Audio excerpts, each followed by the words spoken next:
হয়তো আমাকে এনে মৃত্যু দিবা, নতুবা তুমি প্রত্যেকটা মুসলমানের গুনাহ খাতাকে তুমি মাফ করে দিবা। আবার গিলাফত ধরে বলতেছি, আল্লাহ তুমি প্রত্যেকটা মানুষকে হেফাজত করো। আল্লাহ যারা দোয়া চেয়েছে তুমি প্রত্যেকের মানুষের মনের মাকাসাদে হাসান তুমি কবুল আর মঞ্জুর করে নাও।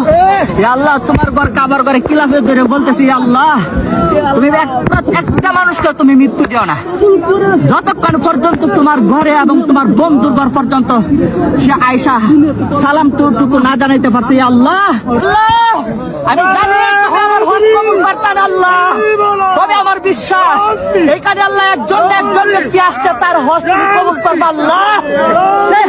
সেই হাজী সাহেবের উসিলা করি আল্লাহ তুমি আমাদের প্রত্যেককে তুমি আল্লাহ আমাদেরকে মাফ। কাবা শরীফের গিলাফে ধরে দোয়া করলে সেই দোয়া কবুল হয়। হে আল্লাহ এই বাইরে আরজিটুকু কবুল করে নিন, তার সাথে আমাদেরকে কবুল করে নিন। আর যারা এই ভিডিওটি শেয়ার করবে তাদের প্রত্যেককে আল্লাহ বেহিসাব মাফ করে দিন। ভিডিওটি সর্বোচ্চ শেয়ার করে দিন।